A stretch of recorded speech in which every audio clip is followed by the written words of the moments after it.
Good Thursday night. I am Thabo Mdluli, and thank you for joining us tonight on In Focus. Will the ANC's task team succeed in ensuring elective conferences in Mpumalanga, in Gauteng, as well as in the Eastern Cape go ahead without further delays?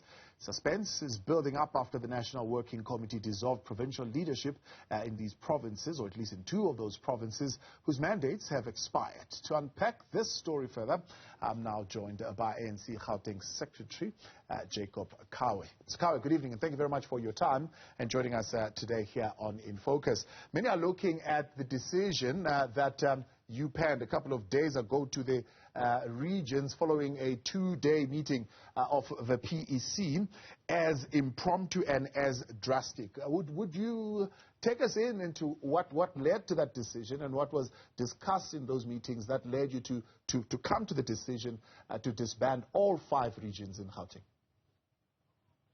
Thank you. Good evening to you and the viewers.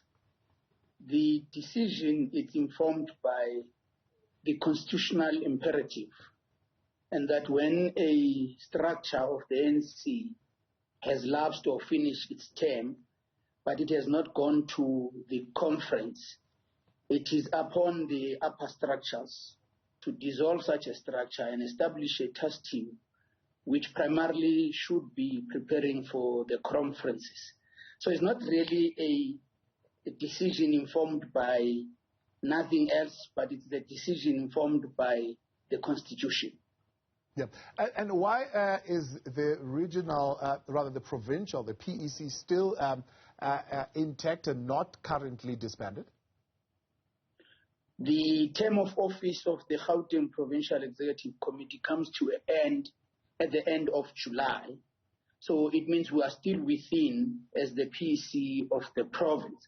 However, the PEC has in its powers decided to convene the provincial conference first week of June.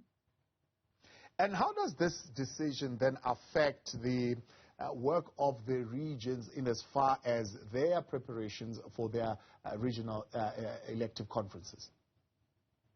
In fact, it gets them more focused because they now know that they're a task team and they equally deserve to be elected as a structure within the constitutional imperatives. So I am certain that all the task teams now are focused on ensuring that we convene conferences and that we elect leadership that has been chosen by the branches. So for now, the RTTs are more or less a leadership chosen by the PEC. And this would actually, in our view as a collective of the PEC, make sure that all we are focused on is to getting conferences, the regional conferences end of April and beginning of May. Yeah.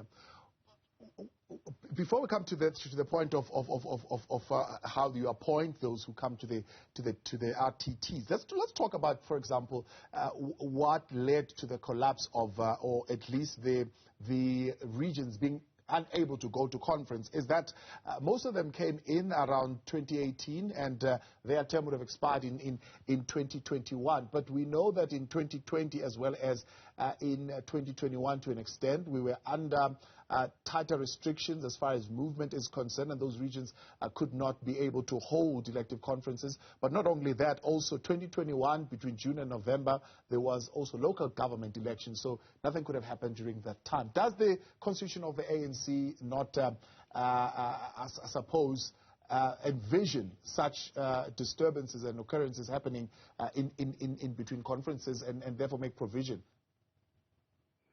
You firstly articulated correctly. The way you presented it, I would believe that you were in the PEC when we had such a discussion. In 2017, none of us, and in 2018, when these regions went to a conference, would have anticipated COVID-19. And this had an impact in the mass mobilization, organizational work, contact with the members of the organization, and it pushed us to operate perhaps through the other means of communication, which not necessarily create a space for us to convene public meetings and conferences and PGCs and RGCs. So this had an impact in the organization, as it has impact in everybody's life, to an extent that we don't have a constitutional clause that would have anticipated such a disaster. And therefore, we would have allowed regions to go on and run as regions. However, as we were discussing in the 2 days of the PEC, we also realized that we may have a problem if we convene regional conferences with the status of the RECs that have finished their term. Hence, we took a decision that it is better and it is constitutionally allowed to disband the REC and convert them into the RTT and give them a specific mandate to run the process of ensuring that we do have these conferences. Yeah, and how do you get around then the critical view sometimes when you set up these task teams? I mean, particularly when we look in the situation in Mpumalanga. I don't know whether there is such a sentiment in Gauteng that the decisions that are taken currently are taken tactically by the current PEC, for example, so that the task teams are loaded with sympathizers or even supporters of President Cyril Ramaphosa. So in other words, the decision is made to give President Cyril Ramaphosa the upper hand or the advantage.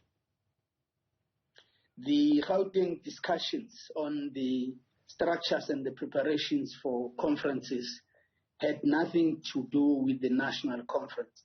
It actually had everything to do with the constitution of the ANC and ensuring that we prepare our structures and subsequently go to the provincial conference.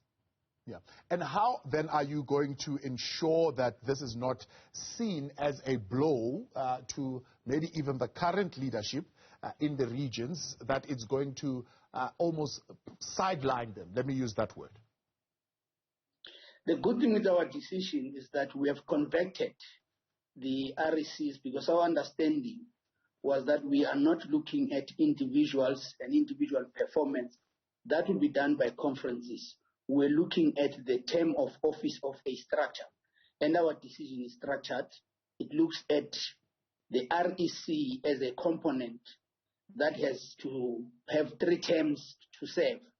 And because that term has ended, we converted them into a task team that is focused on the regional conference.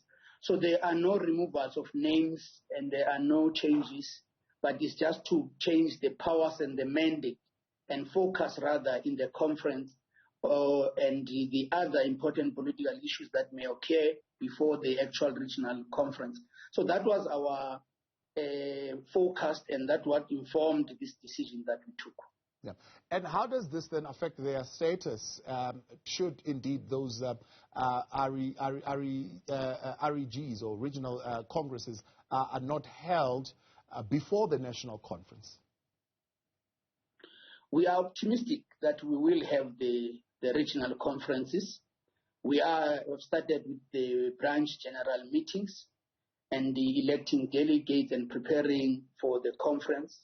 We have also developed a base document to put politics behind the conferences, and that we will have all these conferences in Gauteng before June, and that in June we would have the provincial conference.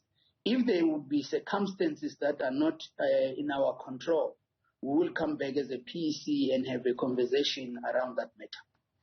And so, in other words, does it in any way affect the status of those regions if indeed June comes and they have not held their regional congresses? Yes, it will, because they are established for a particular period. And if that period comes to an end, we would have to have a discussion about what then do we do with the status of the structure. Now, do you believe this intervention, in a sense, will serve to further unite the organization, or it will serve to further highlight the divisions within the party? Because, for example, the National Working Committee took the decision, went to Mpumalanga. What we have seen is some members saying, no, we will interdict the conference of the PEC. It will not happen. Further highlighting the divisions within the party more than serving to unify the organization. I think so far we could say our PEC is focused on the task at hand, and that enables you to take important decisions. But if we are not focused on the task at hand and focused on other things, it would create an environment where people perceive decisions of leadership in different ways. But if we are all objectively focused on the task, it actually creates a better environment for us to do the organizational work. The PEC decision to convert was equally informed by the intention not of dividing the organization, by bringing new members who may be perceived either support or not support the other. But it's rather taking the status of the previous RC, get them focused, and then the membership of the organization will determine who should lead them in the regions and equally in the province. Yeah. What do you think leads to the failure of these task teams? For example, if we take the Northwest as an example, where even today there's continuing infighting and divisions within the party, even though there is currently a task team that has been set there. There are various reasons that constitute conflicts in the party, the relationship of the party and the state, what in the Gauteng we call it the pathologies of the organization, where there could be many things that internally are not right. And we, in developing the base document, we were honest about identifying these challenges, focus on the renewal project. And we think that the process of conferences should not be used to divide the organization, but rather help us in the renewal project, identify critical challenges, and deal with those challenges. Let's take a break. We'll continue in a moment, and we'll hear about the status of membership of all the branches and the audit recently done by the Gauteng ANC, and whether or not that indicates a readiness for the various regional conferences. You can comment and give us your views tonight on 072-110-5584.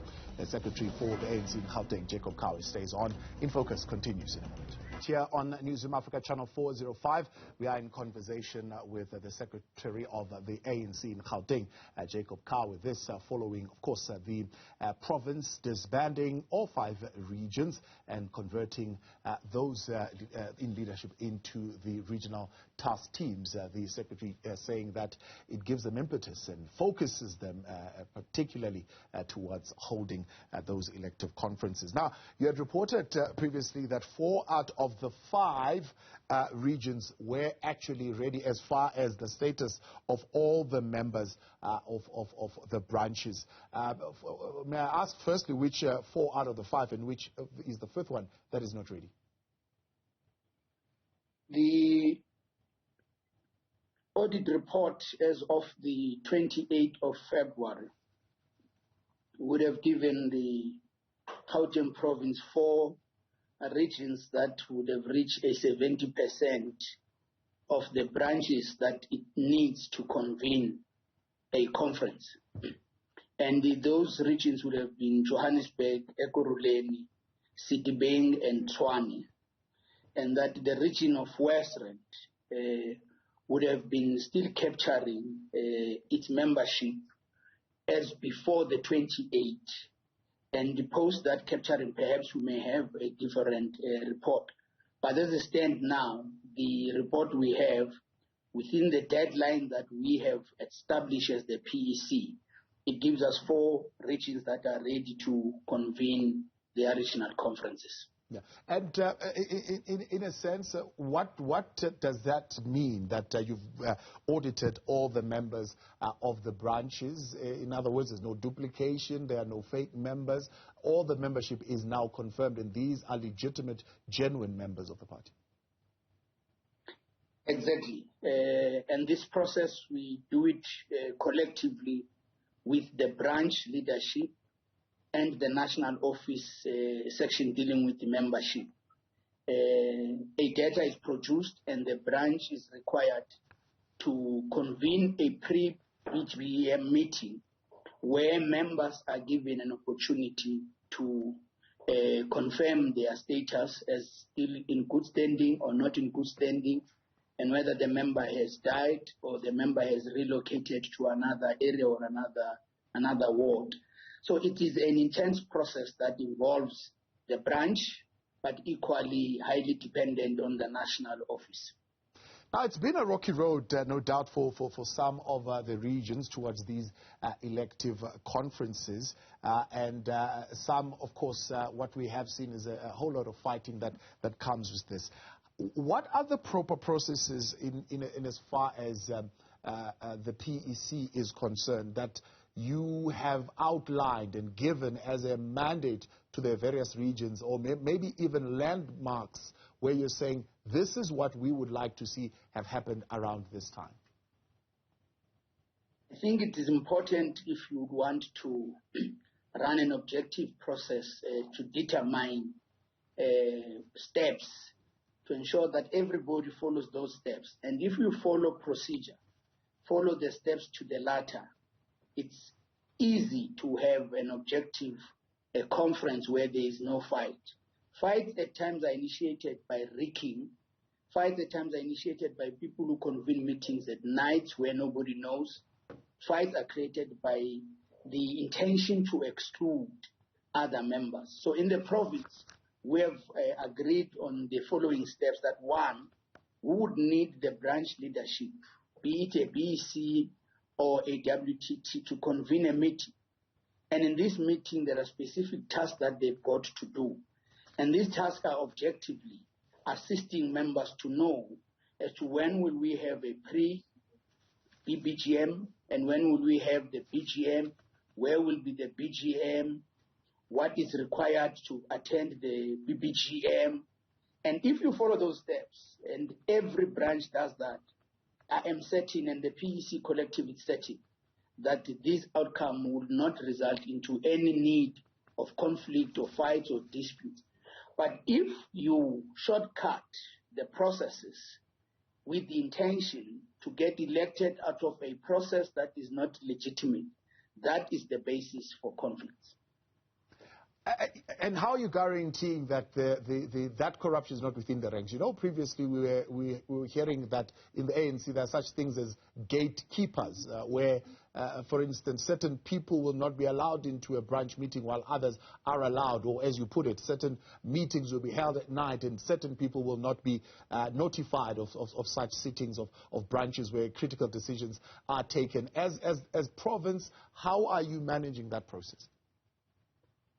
We have established something called a command center, where we continuously engage directly with the branches, but equally involving the regions to determine, and we call it a verification sheet, to determine whether this branch is indeed following the guidelines and the steps I've articulated earlier on.